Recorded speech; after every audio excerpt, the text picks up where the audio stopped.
Good afternoon, and I appreciate the warm welcome from Rick Cummings and Dennis Bean and all the folks at Oasis. Thank you so much. These guys are experts in heating and cooling systems, though having spent some time in Washington, I actually am already very familiar with hot air, I have to say. That, by the way, does not apply to the head of the Small Business Administration, Karen Mills, who's here today. And Karen has focused like a laser on helping small businesses not only survive, but to thrive amidst the economic storm of the past 2 years. We're also joined here by Ruth Gresser, who is the owner and chef at Pizzeria Paradiso. And I'm a little upset with Ruth because she did not bring samples. But Reggie Love has testified that the pizza is outstanding. She's got restaurants in Washington. And also Will Pollock, who's the owner and operator of the Potomac Riverboat Company in Alexandria, Virginia. There's Will. These folks know, as every living soul in America does, that these have been a rough couple of years for our economy and for our country. The deepest downturn since the Great Depression ripped through our economy, costing more than 8 million jobs and rocking businesses large and small. And that's why we took some very tough steps, in some cases some unpopular steps, when I took office to break the back of this recession. And today we received additional news suggesting that we are climbing out of the huge hole that we found ourselves in. Last January, the month I took office, almost 800,000 Americans lost their jobs. Today, we learned that job losses for this January were 20,000. The unemployment rate dropped below 10% for the first time since the summer. Manufacturing employment grew last month for the first time in 3 years, led by increased activity in the production of cars and trucks and auto parts. Now, these numbers, while positive, are a cause for hope, but not celebration, because far too many of our neighbors and friends and family are still out of work. We can't be satisfied when another 20,000 have joined their ranks and millions more Americans are underemployed, picking up what work they can. It is encouraging that job loss in January was a small fraction of what it was a year ago, and that the unemployment rate last month went down and not up. Understanding that these numbers will continue to fluctuate for months to come, these are welcome, if modest, signs of progress along the road to recovery. Now, even as we take additional steps to hasten that recovery, we know that there are limits to what government can do to create jobs. The true engine of job creation will always be businesses. What government can do is fuel that engine by giving entrepreneurs and companies the support to open their doors and to expand and to hire more workers. And that's exactly what this administration intends to do and what we've been doing working with the SBA and Karen Mills. We're starting with small businesses because that's where most of the new jobs do. Over the past 15 years, small businesses have created roughly 65% of new jobs in America.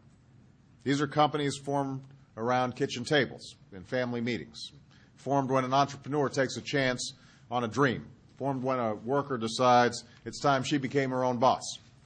And it's worth remembering every once in a while a small business becomes a big business and then changes the world. And that's why last week I proposed a new small business tax credit, $5,000 for every new employee you hire this year. And a couple of these folks here, small business owners that I talked to, said they'd be interested in using that tax credit.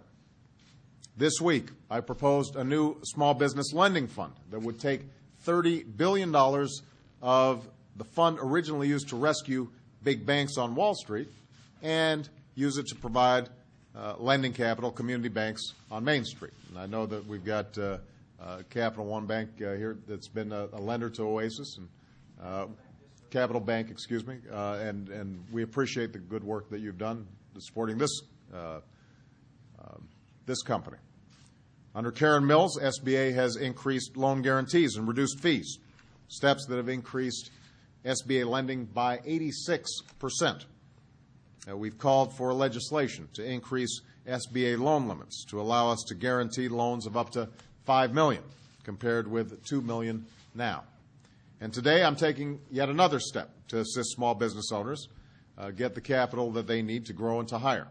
I'm proposing legislation that allows firms to refinance their commercial real estate loans, their mortgages, under the SBA.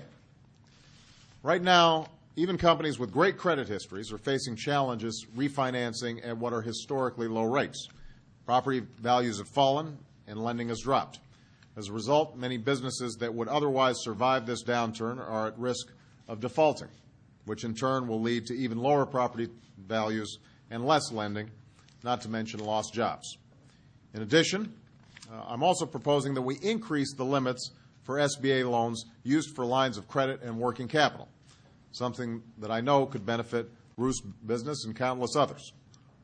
And the truth is, the economy can be growing like gangbusters for years on end, and it's still not easy to run a small business. It's not easy to stay ahead of your competitors. It's not easy to keep your costs down, to do right by your employees, to constantly innovate and adapt in a changing world. Talking to Ruth, it reminds me it's not easy keeping up with health care costs. And so Ruth is very anxious to see health reform passed so that small businesses can pick up the cost for their employees.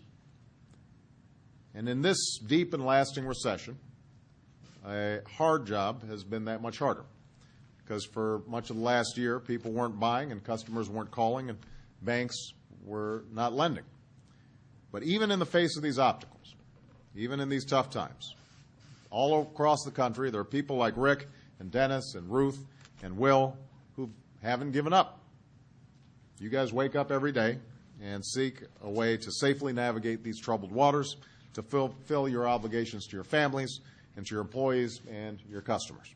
And in that determination, that resolve, you embody what's best in America, and you keep making America stronger.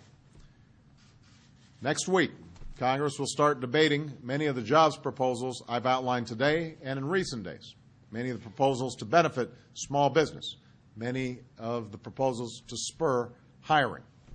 If there are additional ideas from either party, I'm happy to consider them as well. But what I hope, what I strongly urge, is that we work quickly and we work together to get this done. America's small businesses are counting on us. So thank you very much, everybody.